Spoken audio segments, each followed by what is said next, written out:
네. 네, 일단은 KG 케미칼 같은 경우에 이제 최근에 이제 주목이 됐었던 부분이 뭐냐라고 했을 때 역시나 쌍용차를 들 수가 있을 것 같습니다. 최근에 이제 이 쌍용차에 대한 이야기가 정말 이제 많이 나오면서 이제 올 초에는 알고 계시겠지만 에디슨 모터스가 인수를 한다라고 이야기가 나왔었죠. 이제 아까 배워야 산다 시간에서도 다뤘었지만 에디슨 이 모터스 관계자들은 주가 조작 혐의로 이제 입건이 됐습니다. 그리고 나서 이제 KG 그룹주들이 이제 새롭게 또 쌍용차 인수 관련해서 떠오르기 시작을 했죠. 그러면서 최종 인수자로 이제 확인이 됐습니다. 그러면서 최근에 또 쌍용차가 토레스라는 신차도 내보내면서 이제 다시 한번 살아날 수 있을까라는 그러한 기대감이 형성이 되고 있는 상태예요. 그러면서 최근에 이제 이 주가를 보게 되면은 약간의 이 윗꼬리를 그리는 구간이 한 차례 나왔는데 이러한 이제 기대감이 약간은 이제 작용을 했다라고 볼 수가 있을 것 같습니다.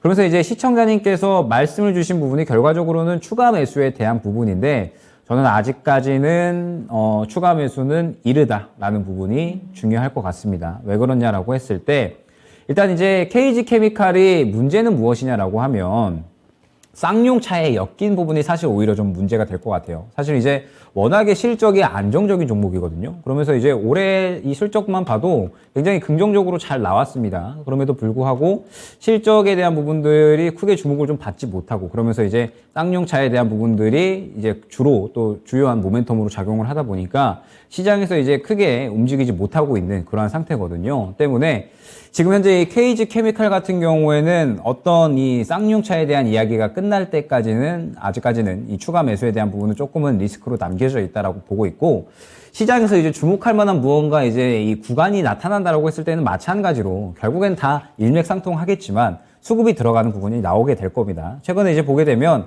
한 차례 상승이 나왔었던 구간이 이제 확인이 되는데 결과적으로는 윗꼬리를 크게 그리면서 이제 음봉이 나오는 그런 이제 캔들이 이제 형성이 됐죠. 그러면서 결과적으로 이 구간은 차익 실현을 하는 그리고 물량을 털어내는 구간이다라고 생각을 해주시면 좋을 것 같습니다. 왜 물량을 털어내냐라고 했을 때는 뭐 마찬가지로 이전의 매물대가 굉장히 좀 두텁기 때문에 그렇다라고 볼 수가 있겠죠. 그렇다라고 했을 때 지금 구간은 이 매집이 아직까지는 되어 있지 않은 상태에서 일전에 한 차례 굉장히 또 크게 상승이 나온 후에 물량을 털어냈기 때문에 다시 한번 힘을 모아갈 필요가 있다라는 뜻이 됩니다. 그러면 어느 정도의 기간은 필요하다라는 뜻이 되겠죠. 지금 당장의 수급이 좀 부재한 상태이기 때문에 어느 정도 이 힘을 모아가는 기간이 필요하고 그러면서 이 힘을 모아가는 그런 상태가 확인이 됐을 때 그때 대응을 해야 된다라는 부분이 중요한 겁니다. 그런데 지금 보게 되면은 지금 매수가 대비 약 20% 정도 이제 하락이 나와 있는 그런 상태인 것 같은데 KG 케미칼 같은 경우에는 수급이 좀 부재하기 때문에 지금 당장의 추가 매수보다는 조금 더 이제 주가를 보면서 현재 구간에서 크게 떨어질 것이다라고 생각은 되지는 않거든요. 지금 보게 되면은 뭐 바닥을 좀 확실하게 잡아주려는 그런 좀 시도는 하고 있는 것 같아서 현재 구간에서는 그렇게 많이 떨어질 것으로 생각이 되지는 않습니다. 약 한 2만 원 초반대에서 그래도 지지 라인을 좀 잘 확보를 했기 때문에 이 정도 구간에서 이제 주가가 왔다 갔다 하면서 어느 정도 좀 밴드권을 형성을 할 것 같아요. 그러면서 이제 힘을 모아 나가다가 다시 한번 수급이 들어오는 구간이 이제 형성이 될 때 그때가 이제 대응할 수 있는 구간이다라고 여겨지고 대응을 한다라고 했을 때는 추가적으로 이제 목표할 수 있는 단가가 현재 매수가보다도 낮은 약 한 3만 원 정도가 될 것 같거든요. 때문에 앞으로 향후 대응을 한다라고 했을 때에는 현재 구간에서 어느 정도 좀 움직이다가 자리를 잡을 때 추가 매수를 진행을 해서 3만 원 정도 목표가에 어느 정도 털어내고 나오려는 그런 이제 이 전략이 필요하다라고 말씀을 드릴 수가 있을 것 같아요. 왜 그러냐라고 했을 때에는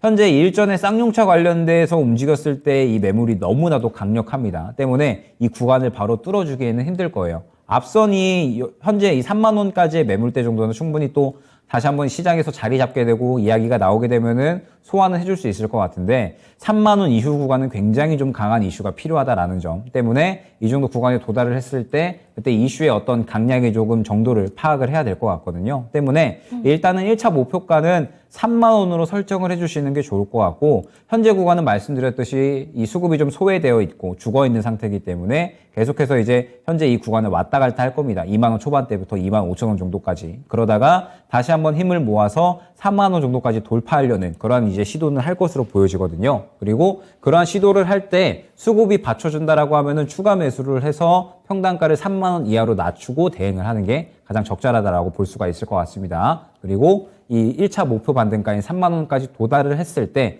그 구간에 이제 이 추가적으로 시장의 어떤 이 이슈의 강약의 정도, 만약에 정말 강한 이슈다라고 한다면은 이 정도 구간을 이제 소화 시도를 하면서 추가적으로 이제 3만 원 중반대까지 상승이 나올 수 있거든요. 때문에 3만 원을 돌파할 때 그런 이제 이 이슈의 강약의 정도를 보면서 대응을 해 나가야 된다 말씀을 드릴 수 있을 것 같고, 지금 당장은 뭐 마찬가지로 아직까지는 어느 정도 이 수급이 좀 부재한 상태이기 때문에 조금 더 이제 여유롭게 지켜봐야 된다라는 점 안내드릴 수 있을 것 같습니다.